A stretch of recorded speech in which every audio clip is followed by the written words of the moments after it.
पंचभूत विवेक प्रकरण, अद्वैत बोध का उपाय।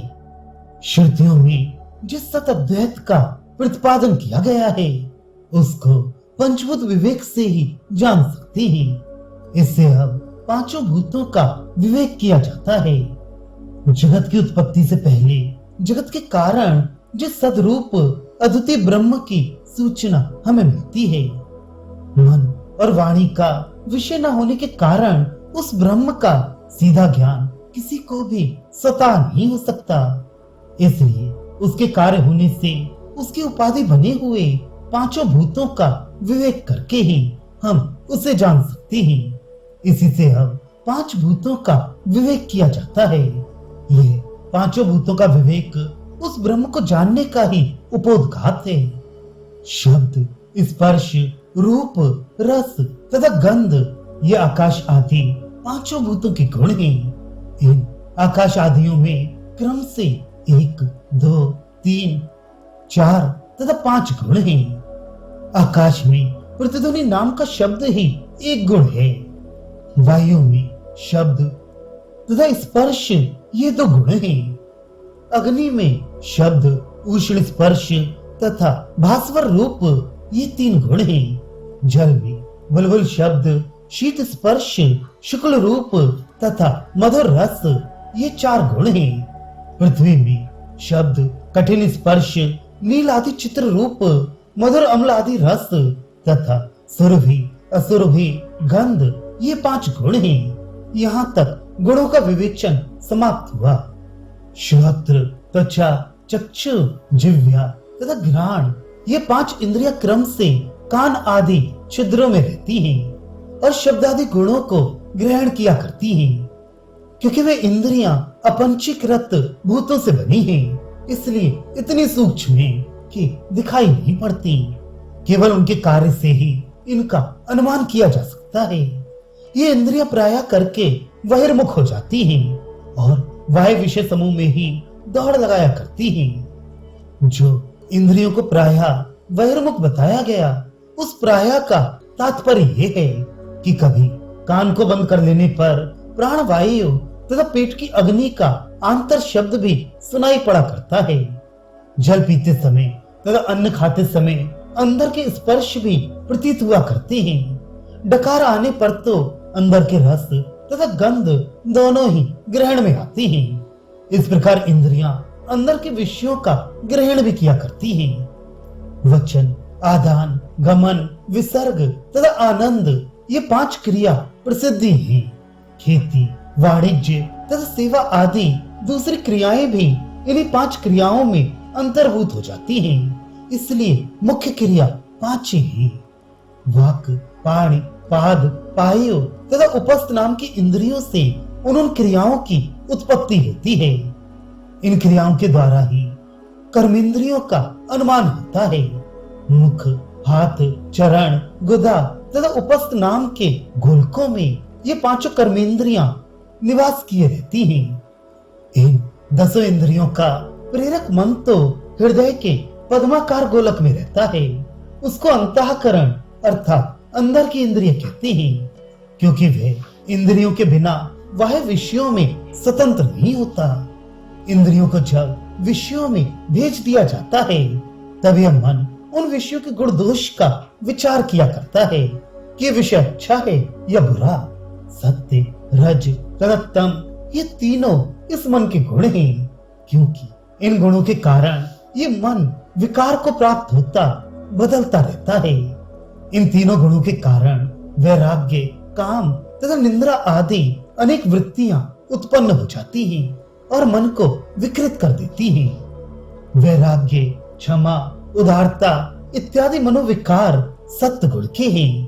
काम, क्रोध, लोभ तथा यत्न आदि विकार रजोगुण से उत्पन्न हो जाते हैं। आलस्य, भ्रांति तथा तंद्रा आदि विकार तमोगुण से उठा करते हैं।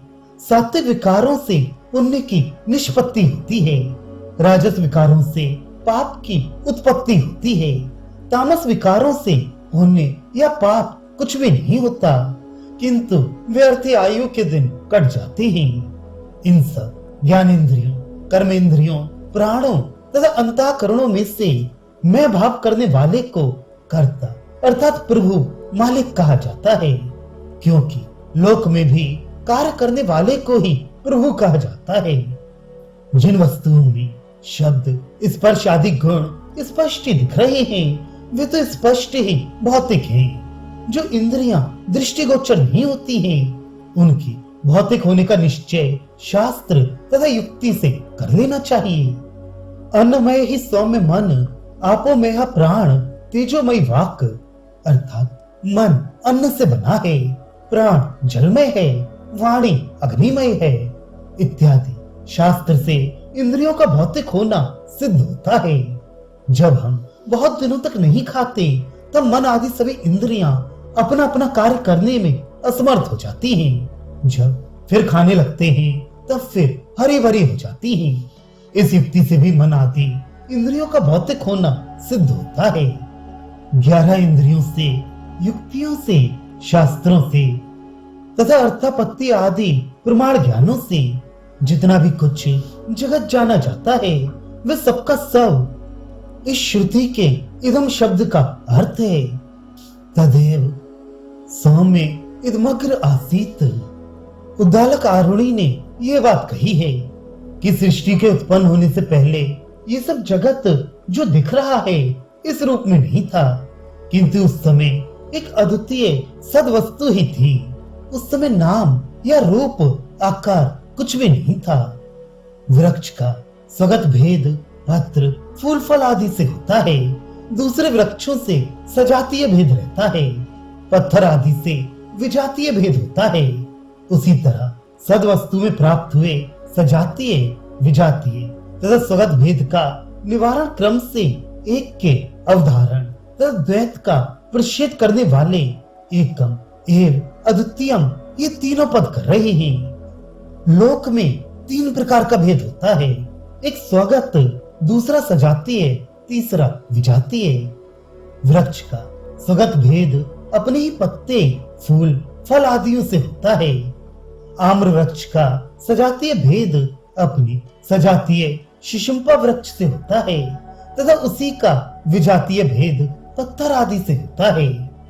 अन्य पदार्थों में पाया जाने वाला इस तरह का एक भी भेद इस सद्वस्तु में नहीं है। इन तीनों तरह के भेद को हटाने के लिए ही श्रुति ने 3 पद कहे हैं।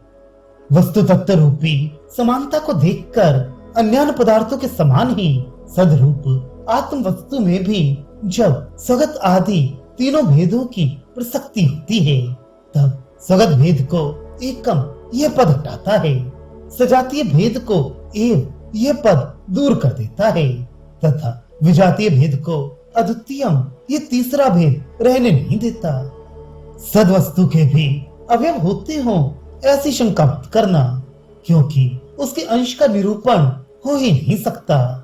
नाम और रूप आकार भी उसके अंश नहीं है, क्योंकि अभी तक अर्थात सृष्टि की उत्पत्ति के प्रथम तक वे नाम रूप उत्पन्न नहीं हो पाए हैं। स्वगत भेद मान सकने के लिए जिन अवयवों की आवश्यकता होती है वे अवयव तो सद्वस्तु में होते ही नहीं, क्योंकि उसके अवयवों के स्वरूप का निरूपण कि वे कैसे हैं आज तक नहीं हो सका है। यदि नाम रूप को उसके अंश मानो तो जबकि अभी तक सृष्टि ही उत्पन्न नहीं हुई है तब ये सृष्टि काल में होने वाले नाम रूप उस समय की शुद्ध सद्वस्तु के अंश कैसे हो जाएंगे। नाम तथा रूप का उद्भव हो जाना यही तो सृष्टि कहलाती है। बस इसी से समझ लो कि सृष्टि से प्रथम नाम और रूप की उत्पत्ति नहीं हुई थी। इससे यही निष्कर्ष निकलता है कि सद्वस्तु आकाश के समान निरवय पदार्थ ही है, अर्थात उसके अंदर स्वगत भेद की गुंजाइश है ही नहीं। विलक्षणता न होने से इस सत की जाति का दूसरा कोई सत पदार्थ होता होगा यह भी नहीं माना जाता। नाम रूप नाम की उपाधि के भेद के बिना सत पदार्थ में तो भेद है ही नहीं। सत की जाति का ही दूसरा कोई सत पदार्थ होता होगा इस बात को कैसे मान लिया जाए, क्योंकि इस दूसरे सत पदार्थ में इस सत पदार्थ से कुछ विलक्षणता तो होती ही नहीं।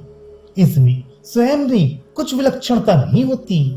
जो भी कुछ विलक्षणता दिख पड़ती है वह सब नाम रूप की उपाधियों के भिन्न भिन्न होने से ही है। सदवस्तु में स्वभाव से आकाश के समान कोई भी भेद नहीं है। जैसे कि आकाश में स्वतः तो कोई भी भेद नहीं है, परंतु घट मठ रूपी उपाधियों के भेद से उसमें भेद की भ्रांति प्रतीत होने लगती है। सत का विजातीय जो कोई पदार्थ होगा वह तो असत ही होगा। असत शब्द ही से यह प्रतीत होता है कि वह पदार्थ है ही नहीं। इस कारण वह असत पदार्थ तो उसका प्रतियोगी संबंधी हो ही नहीं सकता। फिर बताओ कि विजातीय वस्तु से भी सद वस्तु में भेद कैसे आएगा। इस प्रकार यहाँ तक ये सिद्ध हो गया कि सत्य एक ही अद्वितीय वस्तु है। उसमें स्वगत सजातीय तथा विजातीय किसी प्रकार का भी भेद नहीं है। परंतु इस सद वस्तु के विषय में भी किन्हीं विवल उन्मार्ग मागामी पुरुषों ने ये कहा है कि ये सब पहले असत ही था, अर्थात था ही नहीं। समुद्र में डूबे हुए पुरुष की इंद्रियां जैसे व्याकुल हो जाती हैं, इसी प्रकार इस अविचारशील असतवादी का मन अखंड एक रस वस्तु को सुनकर गति रहित होकर डरा करता है। साकार वस्तु में जैसे मन चक्कर लगाया करता है, समुद्र के समान अखंड एक रस वस्तु में वैसा विचरण करना नहीं मिलता। यही कारण है कि अपनी दुर्वासना वश वे लोग इस सदवस्तु को सुनकर चौंक उठते हैं। गौड़ाचार्य ने यह बात कही है कि इस निर्विकल्प समाधि में दूसरे साकार ब्रह्म के उपासक योगियों को बहुत ही भय लगा करता है। निर्जन मन में भय का कोई भी कारण न होने पर वहां की सुनसान परिस्थिति से जैसे अबोध बालक डरा करता है, इसी प्रकार निर्विकल्प समाधि के शांत वायुमंडल से ही दूसरे योगियों को भय मालूम होने लगता है। उनका उसमें जी नहीं लगता। गौड़पादाचार्य के शब्द ये हैं कि ये जो स्पर्श योग नाम की निर्विकल्प समाधि है, साकार ब्रह्म का ध्यान करने वाले किसी भी योगी को इसके दर्शन नहीं हो पाते, क्योंकि वे सभी प्रकार के भेददर्शी योगी लोग निर्जन मन में बालकों की तरह इस वैशून्य समाधि में भय को देखते हैं, भय के कारण की कल्पना कर लेते हैं और इस अस्पर्श योग से डरा करते हैं। भगवत पूज्य पाद शंकराचार्य जी ने तो इन सूखे तर्क कुशल माध्यमिक बौद्धों के विषय में ये बात कही है कि ये लोग अचिंत्य सदात्मा के विषय में सदा ही भ्रांत बने रहते हैं। इन्हें ये तत्व कभी भी समझ नहीं पड़ेगा। भगवत पूज्य पाद के शब्द ये हैं कि तमोगुणी लोग अपनी बेसमझी से श्रुति की परवाह ना करके निरात्मवाद को मान बैठे हैं, क्योंकि उन्होंने शास्त्र को छोड़कर अनुमान को ही अपनी आंख बना लिया है। अनुमान से जो बात सिद्ध हो जाती है उसे ही ये मानते हैं। हे असदवादी, अच्छा तू ये बता कि जब तू शून्य था, ये कहता है, तब क्या तू शून्य के साथ सत्ता होने का योग मानता है या शून्य को सदात्मा ही मान लेता है? परंतु व्याघात होने से शून्य में तो ये दोनों ही बातें युक्त नहीं है। ना तो शून्य के साथ सत्ता का संबंध ही हो सकता है और न शून्य कभी सदरूप ही हो सकता है।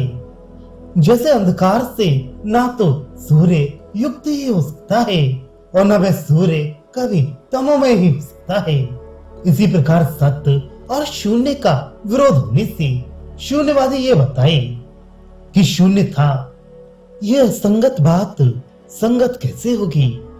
यदि शून्यवादी ये कहता हो कि आकाश आदि के नाम रूप जैसे माया से निर्विकल्प ब्रह्म में कल्पित कर लिए गए हैं, इसी प्रकार शून्य के भी नाम और रूप सद वस्तु में ही कल्पित कर लिए गए हैं, तो हम कहेंगे कि ऐसा कहने वाला जुग जुग जिए, क्योंकि वह तो अपने भ्रामक सिद्धांत से गिर गया है और उसे तत्व का परिज्ञान हो गया है। वेदांत मत में जब आकाश आदि सभी जगत मिथ्या है, फिर आकाश है इत्यादि रूप में उसमें सत्ता कहां से आई? इस प्रश्न का उत्तर यह है कि अधिष्ठान का धर्म अध्यस्त पदार्थों में प्रतीत हुआ करता है। रस्सी की सत्ता सांप में प्रतीत हो जाती है। यदि उसी तरह शून्य की भी सत्ता मानते हो तो हमें कुछ नहीं कहना है। यदि शून्यवादी ये कहता हो कि ऐसे तो सत के भी नाम और रूप दोनों ही कल्पित हैं, तो ये बताए कि सबके नाम रूप किसमें कल्पित हैं? क्योंकि बिना अधिष्ठान का भ्रम तो कहीं भी नहीं देखा जाता। अस्देवे दमग्र आसीत, इसमें जैसे शून्यवादी के पक्ष में व्याघात दोष बताया गया है, इसी प्रकार सदैव सौम्य दमग्र आसीत, इस वाक्य में भी तो ये एक बड़ा दोष है। क्योंकि जब कहा जाता है कि सत आसीत, सत था, तो हम पूछते हैं कि सत आसीत इन दोनों शब्दों का अर्थ भिन्न भिन्न है या नहीं। यदि कहो कि अर्थ भिन्न है तब तो विगुणता आ जाती है। अथवा या कहो कि अद्वैतवाद फिर कहाँ ठहरता है। यदि अर्थ को एक ही माना जाए तो पुनरुक्ति दोष आ जाता है। पूर्व पक्षी का ये सब कथन ठीक नहीं है, क्योंकि ऐसे वाक्यों में कभी भी पुनरुक्ति दोष नहीं माना जाता। लोक में ऐसे समानार्थक शब्दों का प्रयोग बार बार देखा ही जाता है। देखो, कर्तव्य को करता है, वाक्य को बोलता है, धारे को धारण करता है, इत्यादि समानार्थक दो दो शब्दों का प्रयोग करने की वासना जिन अधिकारियों के मन में बैठी हुई है, उनसे उनके ही मुहावरे में श्रुति ने यह कह दिया है कि उस समय सती था। आसीत का मतलब है भूतकाल में विद्यमान होना, जबकि काल नाम का कोई सत्य पदार्थ नहीं है। फिर अग्नि आसीत पहले था, यह कथन काल की वासना से युक्त शिष्यों के लिए किया गया है। द्वैत वासनाओं से दबे हुए श्रोताओं को समझाना ही तो श्रुति का अभिप्राय है। वे श्रोता जैसे टूटी फूटी अधूरी भाषा में बोलने के आदी हैं, उसी भाषा में श्रुति ने उनके हित की बात उनसे कह दी है। इस मुहावरे के कारण द्वितीय के होने की शंका नहीं की जा सकती। आक्षेप या परिहार द्वैत की बोली में ही तो किया जाता है। अद्वैत की नीरव भाषा में तो ना कुछ आक्षेप ही बनता है और ना उसका कुछ उत्तर ही होता है। तब स्तमित और गंभीर तेज और तम से भिन्न व्यापक अकथनीय और अप्रकट सतनाम का कुछ पदार्थ शेष रह जाता है। स्मृति में भी कहा है कि तब स्तमित अर्थात निश्चल तथा गंभीर अर्थात अज्ञेय, जिसको मन से भी नहीं जान सकते, जिसको न तेज ही कह सकते हैं और न तम ही कहते बनता है, किंतु जो इन दोनों ही से विलक्षण सर्वत्र व्यापक तत्व है, वे अनाख्य और अनभिव्यक्त तत्व है। उसका ना तो शब्दों से कथन हो सकता है और ना वह चक्षु आदि इंद्रियों से व्यक्त ही होता है। वह सत्य अर्थात शून्य से विलक्षण है। इसी से कहते हैं कि ऐसा ही कुछ तत्व जिसके विषय में कुछ भी शब्द कहा नहीं जा सकता, शेष रह जाता है। तात्पर्य यह है कि संपूर्ण द्वैत का निषेध करते करते निषेध की अवधि के रूप में जो तत्व शेष रह जाता है, जिसका निषेध हो ही नहीं सकता, जिसका निषेध करने का साहस करते ही निषेध भी नहीं रहता, उस समय शेष रहे हुए ऐसे तत्व को जान लो। अब पूर्व पक्षी यह प्रश्न करता है कि परमाणु पर्यंत पदार्थों का नाश हो जाने से भूमि, जल, अग्नि और वायु ना रहे, ये तो हम मान सकते हैं, किंतु नित्य आकाश का असत्य अर्थात ना रहना तुम्हारी समझ में कैसे आ जाता है? यह तो हमारी समझ में नहीं आता। सिद्धांती दृष्टांत देकर उत्तर देता है कि जैसे तेरी बुद्धि को यह समझ पड़ता है कि कभी यह आकाश संपूर्ण जगत से रहित हो सकता है, जगत न रहकर आकाश ही आकाश रह जाता है, इसी प्रकार तू जरा और ऊपर क्यों नहीं चढ़ जाता? ये बात तेरी समझ में क्यों नहीं आ जाती कि इस सदवस्तु में तो आकाश तत्व भी नहीं है, निराकाश तत्पदार्थ को तू क्यों नहीं समझ लेता है? जैसे बिना जगत का आकाश हो सकता है, इसी प्रकार बिना आकाश की सद्वस्तु भी हो सकती है। यदि तू कहे कि मैंने बिना जगत का आकाश देखा है, इसी से मैं आकाश को निर्जगत मान लेता हूँ, तो हम पूछते हैं कि प्रकाश या अंधकार के बिना तुमने अकेले आकाश को कहाँ देखा है? इनके बिना तो आकाश कभी रहता ही नहीं। एक और भी बात है कि तुम्हारे मत में तो आकाश का प्रत्यक्ष दर्शन होता ही नहीं है। ऐसा कहते हुए तो तुम अब सिद्धांती हो जाते हो।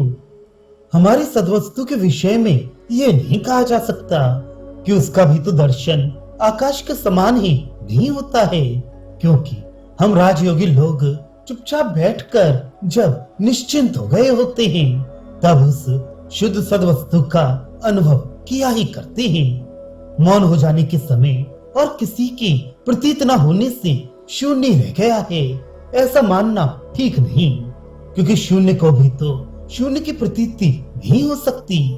इस कारण वह प्रतीत होने वाला जो पदार्थ है वह शून्य नहीं हो सकता, वह तो सद्वस्तु ही है।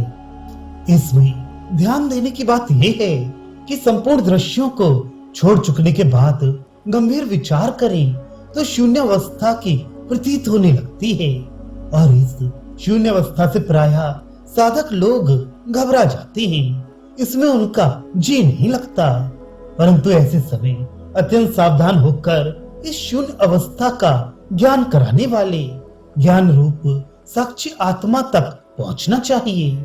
इस शून्य में ही नहीं रुक जाना चाहिए। इस शून्य तथा इस शून्य को पहचानने वाले साक्षी में राजहंस की तरह विवेक कर लेना चाहिए। इस साक्षी को यदि आप भुला डालेंगे तो अवश्य ही शून्य शून्य दिखाई देगा। जो आत्मा नहीं है वह शून्य तो है ही, परंतु आप ध्यान रखें कि शून्य को तो शून्य का ज्ञान हो ही नहीं सकता। इस शून्य का ज्ञान जिसको हो रहा है वही तो हम राजयोगियों की प्यारी सद्वस्तु है। यदि कहो कि समाधि अवस्था में तो सद्बुद्धि भी नहीं रह जाती है, उस समय तो ये भी ख्याल नहीं रहता है कि सतनाम की भी कोई वस्तु इस संसार में है, तो इसका समाधान ये है कि यदि उस समय सद्बुद्धि नहीं रहती है तो भले ही ना रहे। ये सब तत्व तो एक स्वयं प्रकाश पदार्थ है।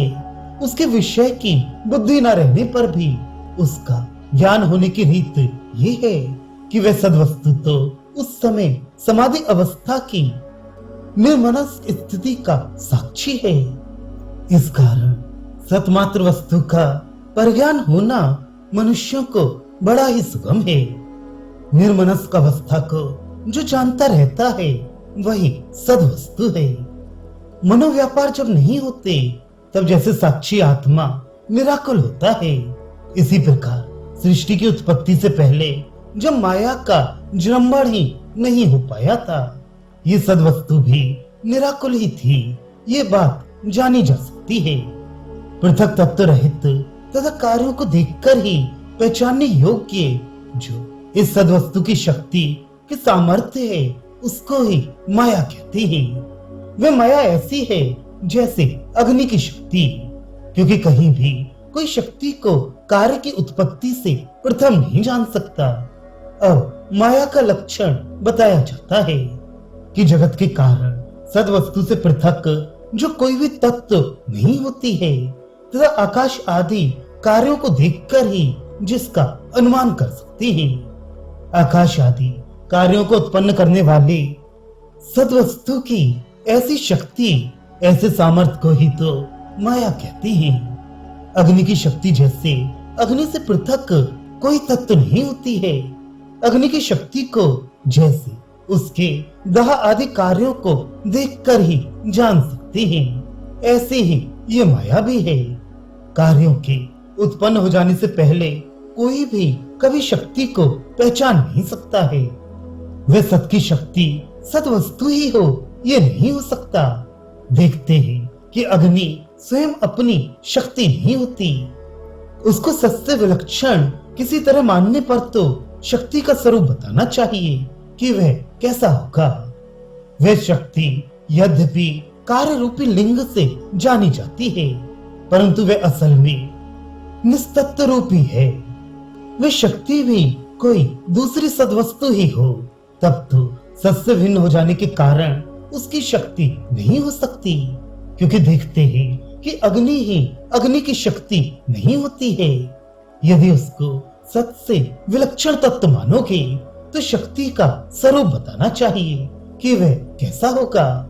यदि उस शक्ति का रूप शून्य को बताया जाए तो शून्य तो माया का कार्य ही है। इस कारण यही कहना पड़ता है कि वह माया ना तो शून्य ही है और ना सत ही है। ऐसा कोई सदस्य विलक्षण तत्व अगर तुम समझ सकते हो तो वैसा तत्व ही माया को समझ लो। उस माया का निर्वचन सत और असत इन दो शब्दों से नहीं हो सकता। तम आसित तमसा गुणमग्रे, इस श्रुति ने भी इस बात का अनुमोदन किया है। वह कहती है कि उस समय ना तो सत ही था और ना असत ही था, किंतु बस तम ही तम था। इस सत का योग हो जाने से ही तो उस तम में सत्ता आ गई थी। उस तम में स्वतः सत्ता नहीं थी। उसके सत होने का तो इस श्रुति ने अपने मुख से ही स्पष्ट निषेध कर डाला। इस सब का फलित यही हुआ कि क्योंकि माया की स्वतः सत्ता स्वतंत्र सत्ता मानी ही नहीं जाती है, इसलिए जैसे शून्य को दूसरा पदार्थ नहीं माना जाता, इसी प्रकार माया को भी कोई दूसरा पदार्थ नहीं गिना जाता है। लोक में भी देखते हैं कि चैत्र तथा उसकी शक्ति का पृथक पृथक उल्लेख कहीं नहीं किया जाता। शक्ति की अधिकता होती है तो जीवन की वृद्धि पाई जाती है। इस दृष्टांत से शक्ति का जीवित सत्ता पृथक मान लेना ठीक नहीं है, क्योंकि शक्ति से किसी के जीवित की वृद्धि नहीं होती है, किंतु शक्ति के कार्य जो कुश्ती तथा खेती आदि हैं, उनसे जीवन की वृद्धि हो जाती है। इसी प्रकार प्रकृति में भी समझ लेना चाहिए कि उस ब्रह्म में उसकी शक्ति के कारण से द्वितीयपन द्वैत भाव नहीं आ जाता है। केवल शक्ति की तो पृथक गणना गिनती कहीं होती ही नहीं। यदि ये कहो कि शक्ति के कार्यों से ही उस ब्रह्म में सद्वितीयता द्वैत भाव आ जाएगी, तो उसका उत्तर ये है कि उस समय सृष्टि की उत्पत्ति से प्रथम तो शक्ति का कार्य भी कुछ नहीं था, फिर उस समय द्वितीय होने की शंका क्यों करते हो? प्रलय काल में ब्रह्म और उसकी शक्ति दोनों होते तो हैं, परंतु किसी की भी शक्ति की गिनती उससे पृथक नहीं की जाती है। सृष्टि बनने के बाद शक्ति के नाना कार्य तो हो जाते हैं, परंतु सृष्टि बनने के पीछे के कार्यों से सृष्टि बनने से प्रथम काल में द्वितीयपन कैसे आ सकेगा? ब्रह्म की शक्ति संपूर्ण ब्रह्म में नहीं रहती है, किंतु उस ब्रह्म के एक देश में ही रहती है। जिस प्रकार घड़ा मिट्टी से बनता है, परंतु घट को उत्पन्न करने की शक्ति केवल चिकनी मिट्टी में ही रहती है। पादोस्य सर्वभूतानि निपातस्य अमृत दिव्य, ये संपूर्ण भूत इसके एक चतुर्थांश में ही है। इसका 3/4 भाग तो अभी भी अमर और स्वयं प्रकाशी है। ये श्रुति कह रही है कि ब्रह्म की माया ब्रह्म के किसी एक देश में रहती है, संपूर्ण में नहीं रहती। इस संपूर्ण जगत को अपने एक अंश से धारण किए हुए हूँ। गीता में यूं कृष्ण भगवान ने भी अर्जुन के प्रति जगत की एक देशता का ही वर्णन किया है। सा भूमि विश्वतो वृत्वा, ये मंत्र वेदांत सूत्र ब्रह्म के निर्माय स्वरूप को बता रहे हैं। ब्रह्म का निर्माय स्वरूप भी है, इसमें प्रमाण की दरकार हो तो उसने समस्त लोक लोकांतरों को चारों तरफ से लपेट लिया है, फिर भी वह उसके बाहर दशार्धगोल रह ही गया है। इस श्रुति ने तथा विकारावर्तिचा तथा ही स्थिति महा विकारों में न रहने वाला नित्य मुक्त भी परमेश्वर रूप है। केवल विकारों में रहने वाला ही परमेश्वर रूप नहीं है, क्योंकि वेद ने स्वयं अपने श्री मुख से इस परमेश्वर की दो रूप की स्थिति का वर्णन किया है कि यह सब उस ब्रह्म की विभूति का विस्तार ही है। वे स्वयं तो इस नाम रूपधारी जगत से बहुत ही बड़ा है। उस ब्रह्म पुरुष में किसी प्रकार का विकार नहीं है। तेज, जल, पृथ्वी आदि सबके सब उसके एक चतुर्थांश में ही है। इस अमृत पुरुष का 3/4 भाग तो अभी भी अपने प्रकाशशील स्वतःप्रभ आत्म रूप में स्थित है तो वह असल में निरअंश ही, परंतु पहले उसमें अंश का आरोप कर लिया गया है और फिर ये पूछा गया है कि शक्ति संपूर्ण में रहती है या अंश में रहती है। श्रोताओं का हित चाहने वाली श्रुति ने उनकी ही भाषा में उसका उत्तर दे डाला है। इस कारण श्रुति की भाषा में और ब्रह्म के निरंशपने में कोई भी विरोध नहीं है। उस सत तत्व में रहने वाली वह शक्ति उस सत्य में ही विक्रिया अर्थात कार्य विशेषों को उत्पन्न किया करती है। जैसे कि भीत पर पोते हुए लाल पीले आदि नानाविध रंग नानाविध चित्र को भित्ति पर ही उत्पन्न किया करते हैं। उस शक्ति का सबसे पहला विकार कार्य तो आकाश ही होता है। वह अवकाश स्वरूप है। वह आकाश उस सत ब्रह्म का कार्य है। इस बात को तो हम इस हेतु से जानते हैं कि सत तत्व आकाश में भी अनुगत हो रहा है। तभी तो कहा जाता है आकाशोस्ति अर्थात आकाश है। यदि आकाश सत से ना बना होता तो आकाशोस्ति में आकाश के साथ सत्ता का योग कैसे हो जाता। सत तत्व तो एक स्वभाव वाला है, आकाश दो स्वभाव वाला हो गया है। इसी को विस्तार से यूं समझो कि सद्वस्तु में अवकाश अर्थात छेद कहीं भी नहीं है। वह सर्वत्र ठसाठस भरी हुई है। उसका तो सत ही एक स्वभाव है, परंतु आकाश में तो वह सत स्वभाव तथा अवकाश स्वभाव दोनों ही रहते हैं। अथवा इसी विषय को यूं समझना चाहिए कि प्रतिध्वनि आकाश का गुण है। ये प्रतिध्वनि शब्द सद वस्तु में नहीं पाई जाती, परंतु आकाश में तो सत तथा शब्द दोनों ही पाए जाते हैं। इससे यही सिद्ध होता है कि सत तो एक स्वभाव वाला है तथा आकाश दो स्वभाव का है।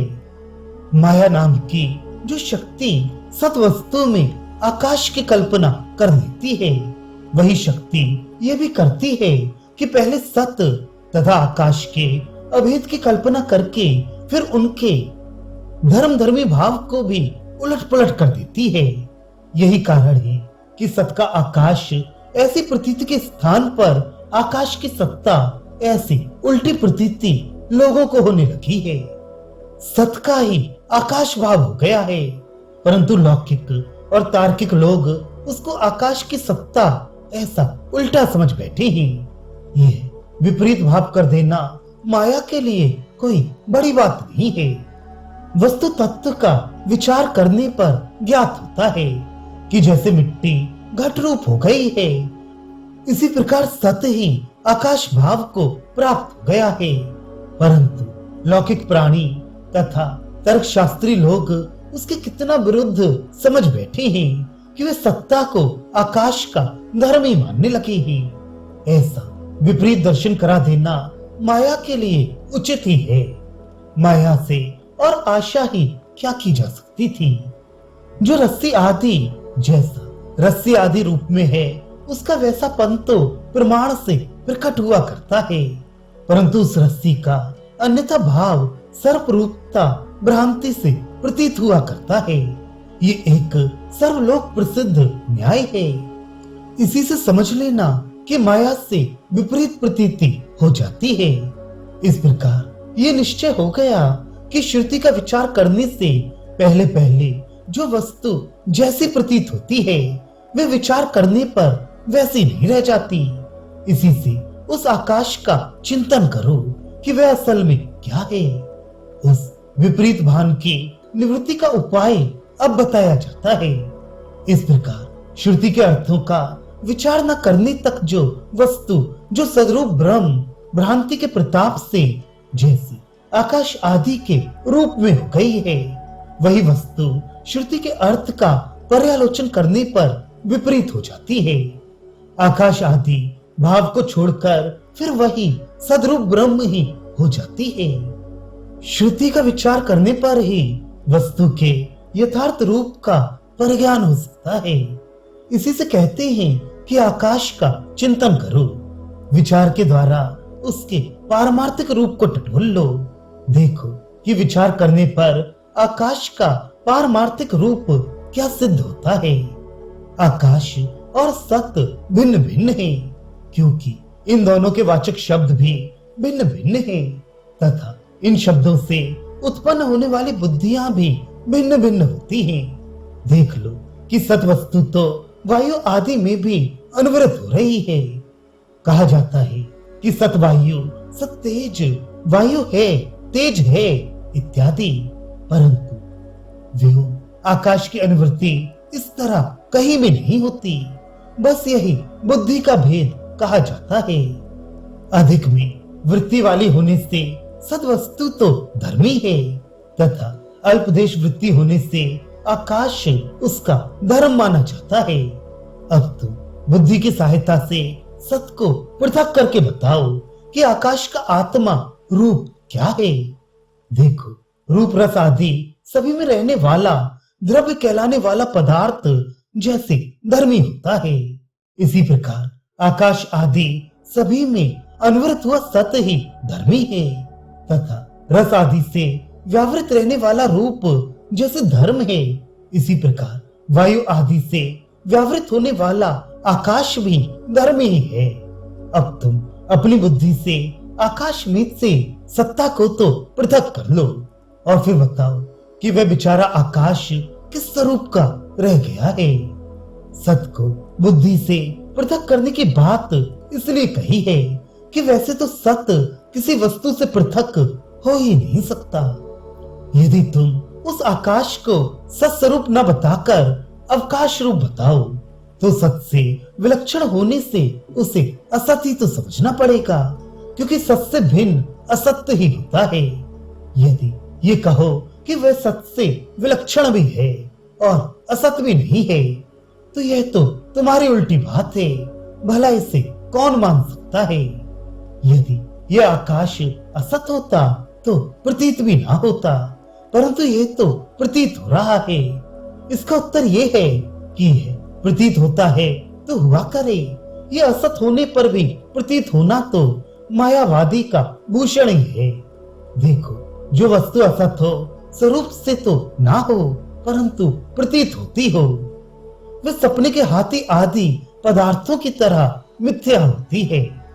न्यायिक वैशेषिक के मत से, नियम से सदा साथ दिखने वाले भी जाति और व्यक्ति, देहधारी और देह तथा गुण और द्रव्य जैसे पृथक पृथक हैं, जैसे ये भिन्न भिन्न हैं, इसी प्रकार नियम से सदा साथी दिखने वाले भी आकाश और सत पृथक पृथक हैं। इसमें विस्मय की कौन सी बात है?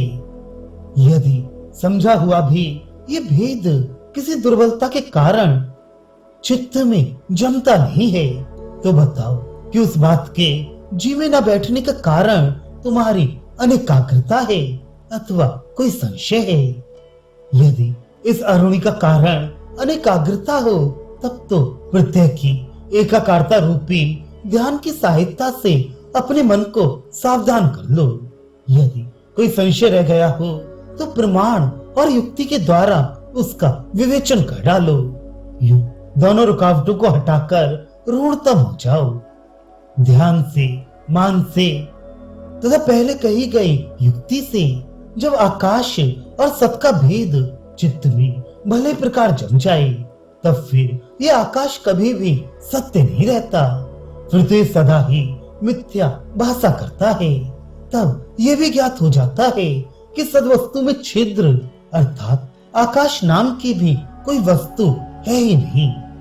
जिस प्रकार किसी दुष्ट के याद आ जाने पर उसके दुर्गुण याद आ जाते हैं, इसी प्रकार ज्ञानी पुरुष को व्यवहार में जब आकाश की प्रतीति होती है, तब उसे आकाश की निस्तत्वता का परिज्ञान भी उसके साथ ही साथ हुआ करता है, तथा जब उस ज्ञानी को सद्वस्तु का विवान होता है, तभी उससे ये ज्ञान भी साथ ही हो जाता है कि सद्वस्तु में आकाश आदि नाम की कोई भी वस्तु नहीं होती।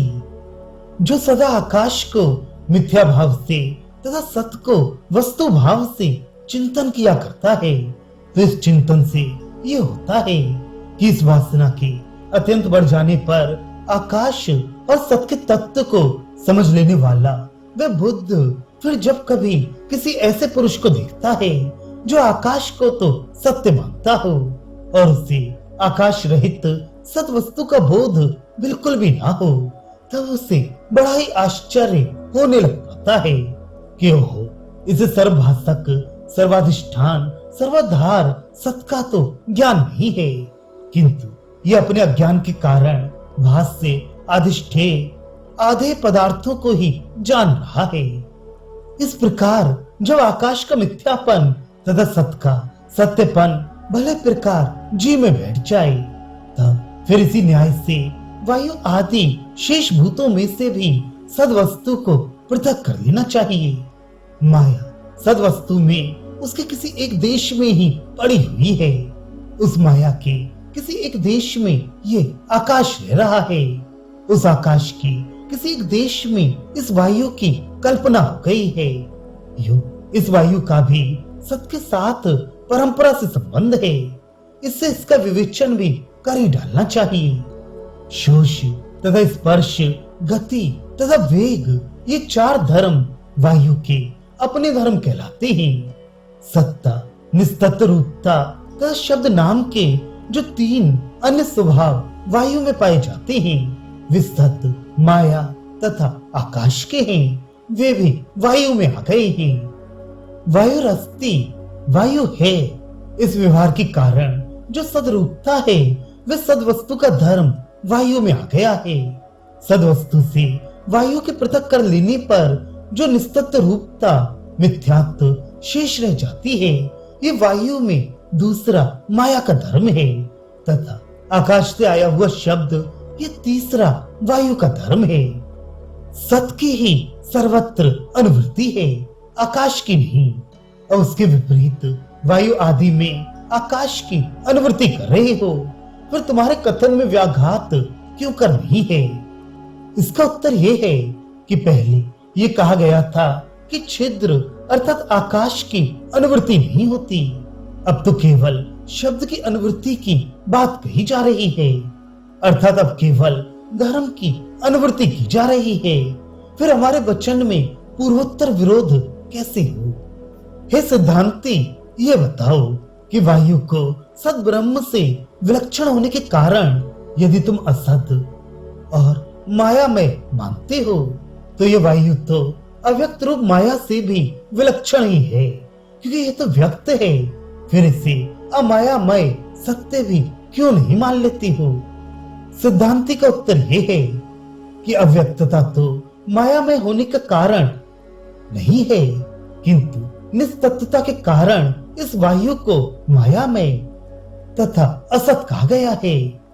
वह निस्तत्व रूपता अव्यक्त माया में भी है और माया के कार्य व्यक्त वायु आदि में भी पाई जाती है। माया और माया के कार्यों में केवल अव्यक्तता और व्यक्तता का ही भेद है। इस कारण इसकी मायामयता किसी युक्त्याभास से टलने वाली वस्तु नहीं है। इस समय सत्य और असत का विवेक ही प्रस्तुत हो रहा है, उसी का विचार हमें करना चाहिए। माया और माया के कार्य रूपी असत पदार्थों के जो कि व्यक्तता और अव्यक्तता रूपी अवान्तर भेद है, उसका प्रकृति में कुछ भी उपयोग नहीं है, इसलिए उसका विचार भी करके क्या करें? हम यह इस जगह क्यों बताएं कि माया अव्यक्त क्यों है तथा उसके कार्य व्यक्त क्यों कर हो गए हैं? वायु में जो सद्भाग है वह तो ब्रह्म रूप है। शेष रहा हुआ जो निस्तत्व आदि अंश है वही वायु का अपना स्वरूप है। निस्तत्व रूप होने के कारण ये वायु भी आकाश के समान ही मिथ्या है। इस प्रकार वायु के मिथ्या भाव की वासना चिरकाल तक कर करके वायु को छोड़ दे, अर्थात वायु के सत्य होने की बुद्धि का परित्याग कर डाले उसमें से अपनी आस्था को हटा दी।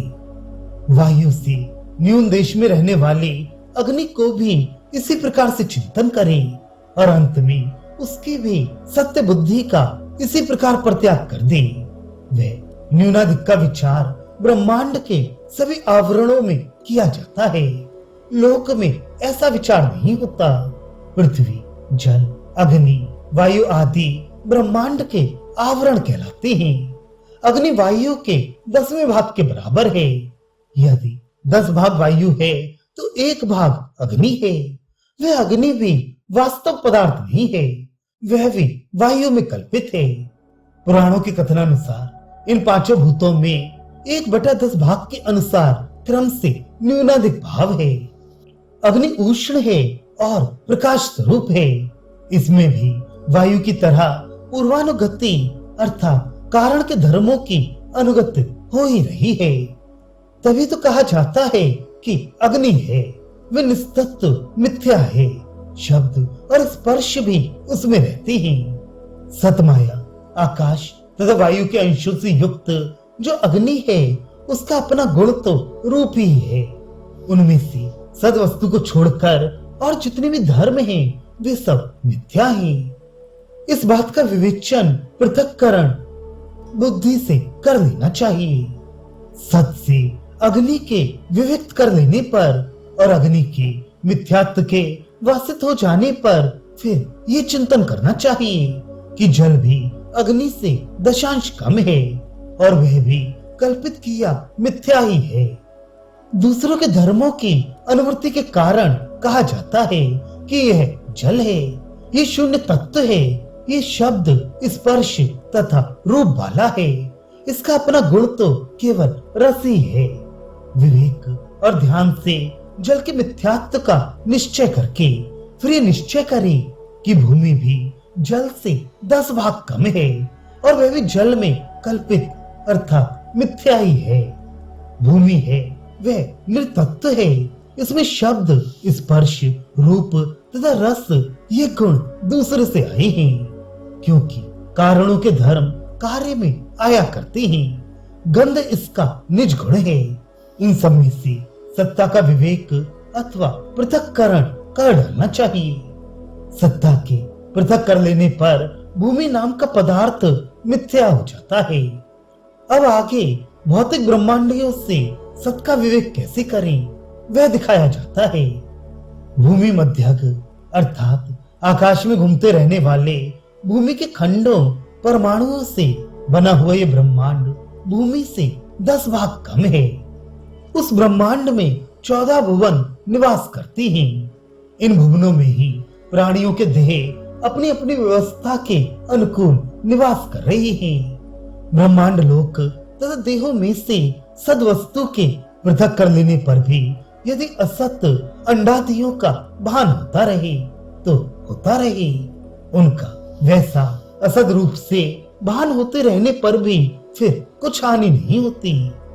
भूत, आकाश आदि, भौतिक ब्रह्मांड आदि तथा माया जिसने इन भूत भौतिकों को बनाया है, इनकी मिथ्यात्व की वासना विवेक और ध्यान के द्वारा जब चित्त में दृढ़ रीत से वासित हो जाए तब फिर सदवस्तु अद्वैती है। ये कभी द्विधा भाव को प्राप्त नहीं होती है, वह वैसी की वैसी ही रहती है। ये बुद्धि कभी भी विपरीत नहीं हो सकती, फिर इस बुद्धि का विघात कभी भी नहीं होता है। भूमि आदि रूपधारी ये द्वैत जब सत अद्वैत से पृथक कर लिया जाता है तब फिर लोक में विशेष विशेष प्रयोजन के लिए जो जो काम जैसे जैसे देखे जाते हैं, जैसे जल से प्यास की शांति, भोजन से भूख की निवृत्ति, वे वैसे के वैसे ही स्वप्न की तरह बने रह सकते हैं। तात्पर्य ये है कि विवेक के द्वारा मिथ्यात्व का निश्चय हो जाने पर भी वह विवेक भूमि आदि के स्वरूप का उपमर्दन नहीं कर देता है। इससे व्यवहार के सहसा लुप्त हो जाने का प्रसंग नहीं आता है। विवेक व्यवहार को रोकता नहीं है। विवेक तो केवल सार्वत्म्य को जगाता है। जो काम क्षुद्र देहाभिमान की प्रेरणा से होते थे वे अब सर्वात्म की दृष्टि से होने लग पड़ेंगे। यही विवेक हो जाने की पहचान है। सांख्य, काणाद तथा बौद्ध आदि दार्शनिक लोग जिस जिस रीत से जगत भेद की उत्प्रेक्षा अनेकानेक युक्तियों से करते हैं, ये जगत वैसा ही रहो, वैसा वैसा व्यवहारिक भेद तो हम भी मानते ही हैं। इस कारण उनके खंडन करने का प्रयत्न हम नहीं करते। प्रमाण सिद्ध सत्य अद्वैत की अवज्ञा अन्य सांख्यादिवादियों ने निशंक होकर की ही है। फिर श्रुति, युक्ति और अनुभव के बल से चलने वाले हम लोग यदि उनके द्वैत की अवज्ञा करते हैं तो इससे हमारी क्या हानि है?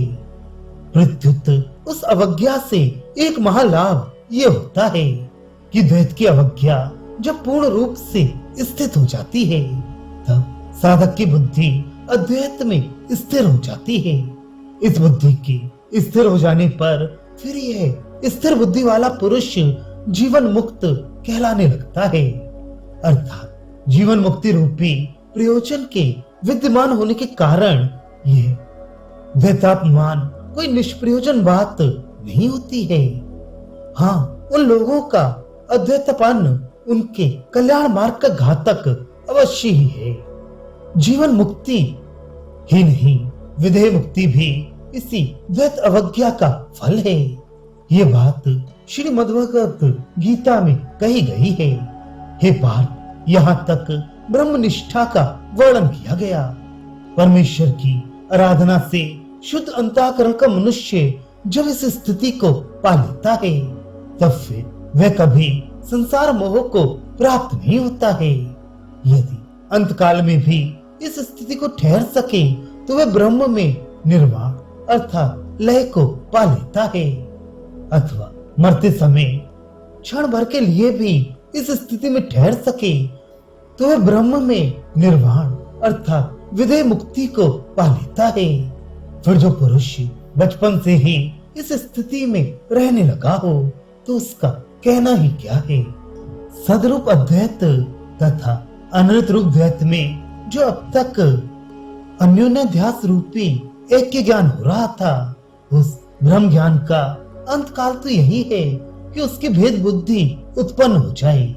अर्थात उन अद्वैत और द्वैत को क्रम से सत्य और अनृत समझ लिया जाए। अथवा लोक प्रसिद्धि के अनुसार प्राणों के वियोग को ही अंतकाल मान लो, उसमें भी कोई दोष नहीं है, क्योंकि जो भ्रांति उस समय नष्ट हो जाएगी वह भ्रांति फिर कभी भी लौटकर आने वाली नहीं है। इस लोक तथा परलोक की संधि मृत्यु होती है।